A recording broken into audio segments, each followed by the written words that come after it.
Otro paradigma que se cae con el conocimiento de la nueva medicina germánica es la teoría de la metástasis. Muchas personas que han tenido un diagnóstico de cáncer y se han sometido a los diversos tratamientos que ofrece la medicina oficial, quimioterapia, radioterapia, amputación, presentan nuevos cánceres después de un tiempo y les anuncian: lo sentimos, el cáncer se ha esparcido por todo el cuerpo. Esto lo explican con una teoría de principio del siglo pasado, que nunca ha sido demostrada: la metástasis. Sin embargo, es usada por los médicos como una verdad absoluta y la hemos incorporado a nuestro lenguaje cotidiano como algo incuestionable, como tantas otras cosas. El Dr. Hammer demostró que la metástasis no existe al descubrir que los nuevos cánceres se originaban por nuevos conflictos biológicos. Por ejemplo, uno de los cánceres secundarios más comunes es el de pulmón, que se inicia por un conflicto de supervivencia básico en el que está en peligro la vida de la persona, la supervivencia en su sentido más literal. Por lo tanto, es bastante lógico que después de recibir un diagnóstico de cáncer, que la mayoría asocia con la muerte, se pueda activar dicho programa biológico. Cuando existe un peligro de muerte, nuestro cuerpo intenta ayudarnos dando una mayor actividad a los alvéolos pulmonares. Si ese peligro se incrementa en el tiempo, estos se harán más grandes para cumplir mejor su función: insuflar mayor cantidad de oxígeno en sangre para correr del peligro que pone en riesgo nuestra vida. Asimismo, es frecuente que surja el cáncer de huesos después de una mastectomía, ya que el programa de huesos se inicia por una desvalorización, que no es difícil de entender luego de que una mujer ha perdido parte de su anatomía femenina. Piénselo 2 minutos y le encontrarán todo el sentido. Por otra parte, se habla de cáncer cerebral como metastásico. Esto no cuadra con la realidad, pues sabemos que las neuronas y las células de la glía pierden su capacidad de mitosis por su alto nivel de especialización. Sin embargo, todo este argumento, que parece obvio, muchas veces no es suficiente para la mayoría, así es que daremos más antecedentes para que se den cuenta de que hablar de metástasis no tiene ningún sentido. La definición de metástasis, según el Instituto Nacional de Cáncer de Estados Unidos, dice: diseminación del cáncer de una parte del cuerpo en donde se formó originalmente a otra parte del cuerpo. Cuando ocurre una metástasis, las células cancerosas se separan del tumor original, el primario, viajan a través del sistema sanguíneo o linfático y forman un tumor nuevo en otros órganos o tejidos del cuerpo. El nuevo tumor metastásico es el mismo tipo de cáncer que el tumor primario. En esta definición se hacen 3 afirmaciones que pueden ser fácilmente refutadas con los conocimientos que hoy se tienen sobre biología celular y fisiología humana. Aquí ni siquiera entra la nueva medicina germánica, es fisiología y biología básica.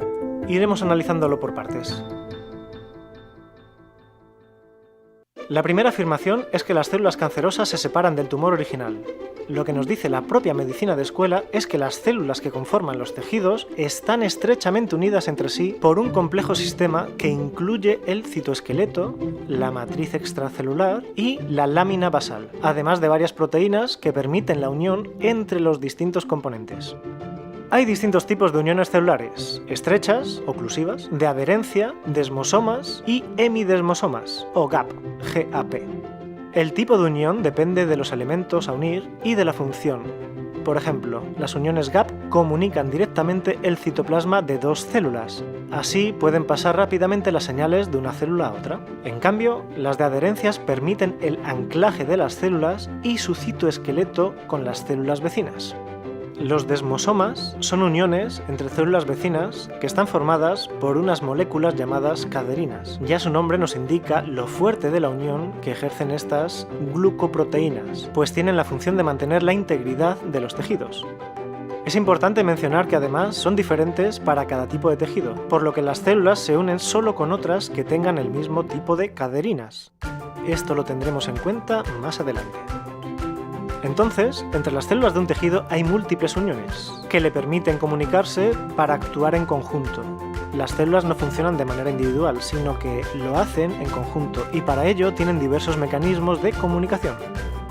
La célula recibe básicamente 4 tipos de mensajes: reproducirse, es decir, dividirse por mitosis; sobrevivir, que se traduce en nutrirse; diferenciarse, especializarse para formar un tejido; y si no recibe ninguna señal, entonces se genera la muerte celular, proceso llamado apoptosis.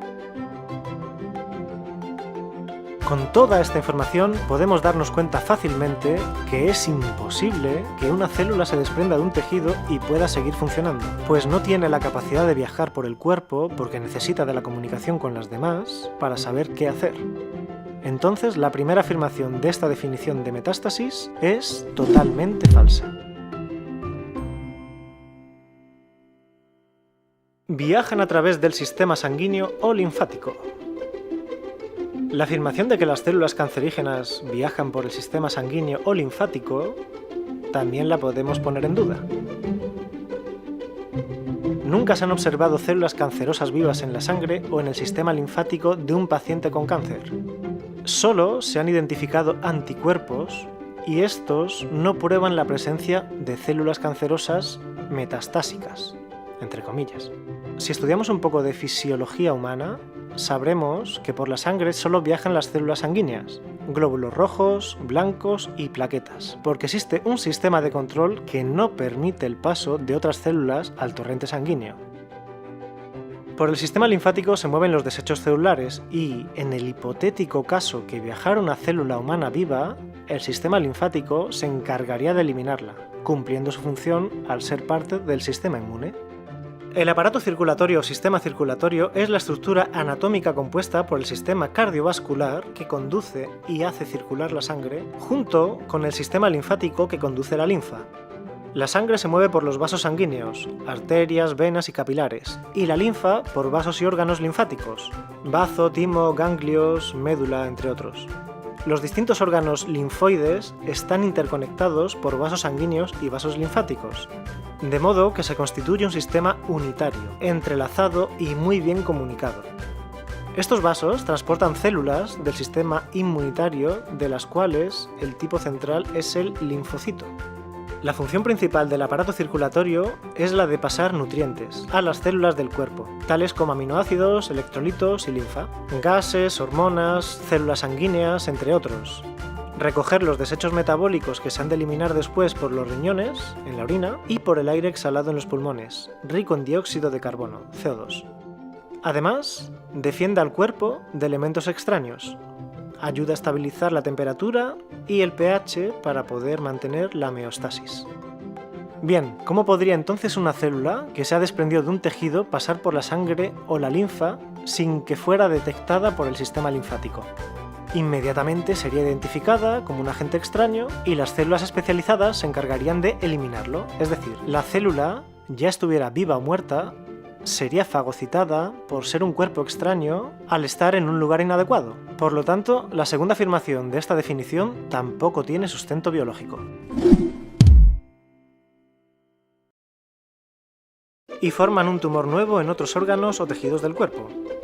El nuevo tumor metastásico es el mismo tipo de cáncer que el tumor primario. Según esta teoría, la hipotética célula que llegara a otra parte del cuerpo formaría un cáncer del mismo tipo. Es decir, si es de mama y llega al hígado, formará células de mama. Claro que primero se tienen que adherir al nuevo órgano o tejido conquistado. Como dijimos antes, si una célula cualquiera no recibe señales del medio, se autoelimina, pues necesita de la interacción con otras células, y para eso debe estar unida a las células adyacentes y compartir una función común o complementaria. Pero ya sabemos que para unirse necesita de las caderinas, que son específicas para cada tipo de tejido, por lo que no se puede unir una célula a otro tejido que requiere caderinas diferentes. Suponiendo que esta célula sí logra unirse al nuevo tejido, como viene de otro órgano o tejido, ya es una célula diferenciada. Es decir, no es una célula totipotencial o madre, sino que tienen funciones específicas. El proceso de diferenciación celular es un proceso irreversible. Esto es, como una célula se especializa para formar un órgano o tejido, ya no puede volver al estado inicial. No hay vuelta atrás. Por lo que una célula de colon no puede transformarse en una de pulmón, ni en una célula nerviosa, sino que siempre será una célula de colon. Entonces, ¿cómo explicaría la medicina oficial que una célula ya diferenciada comienza a unirse a otras con las cuales no comparte una información común? ¿Cómo puede comunicarse, nutrirse, dividirse si no recibe ninguna señal del entorno? Nos dirán, está descontrolada, algo falló en el sistema, la biología comete errores. Gracias a la Germanische Heilkunde, la nueva medicina germánica, ya no creemos en esas falacias. Así pues, queda demostrada la falsedad de la teoría de la metástasis.